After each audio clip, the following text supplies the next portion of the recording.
The first 4 victims, Melissa Barthelemy, Megan Waterman, Amber Costello, and Maureen Brainerd Barnes, were all wrapped in burlap and carefully placed along Gilgo Beach.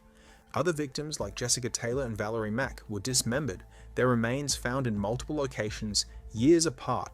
Shannon Gilbert, whose disappearance sparked the investigation, was found miles away in a marsh with none of the same characteristics as the other victims. The methods were inconsistent, almost as if there were multiple predators using the same dumping ground. 2. The timeline suggests more than one person. Some of the victims disappeared years apart, suggesting that the killer was either incredibly patient or that different killers were responsible for different clusters of victims. The dismembered victims were found years before the burlap-wrapped ones, meaning the Long Island dumping ground had already been used by someone else before the Long Island serial killer became active. If he had been operating since the late 1990s, why did the burlap murders only start in the late 2000s? Either Heuermann changed his method or someone else was responsible for the earlier cases. 3. The connection to Manorville.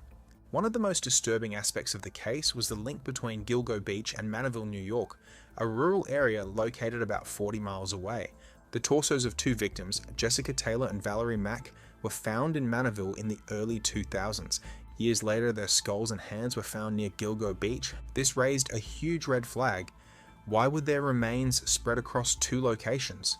One theory suggests that one killer, possibly Heuermann, was active in Gilgo Beach, while another murderer had been operating in Manorville before deciding to use the same dumping ground.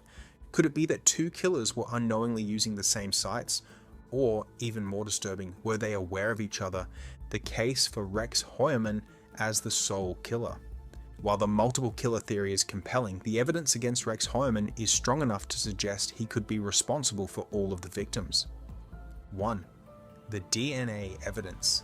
A strand of Heuermann's hair was found on one of the burlap-wrapped victims. His wife's DNA was also found on one of the bodies, suggesting she was unknowingly connected through cross-contamination in their home. 2. The burner phones and online activity. Heuermann used multiple burner phones to contact escorts, many of whom later disappeared. His search history contained graphic, disturbing content related to torture and serial killings. 3. The geographic profile. He lived in Massapequa Park, just miles away from where the bodies were found. Serial killers often operate in areas they are familiar with, and Heuermann had lived in Long Island his entire life. 4. The psychological profile matched. He was described as socially awkward, controlling, and manipulative. His neighbors and co-workers found him creepy and aggressive. He displayed classic signs of a serial killer: meticulous planning, arrogance, and a need for dominance.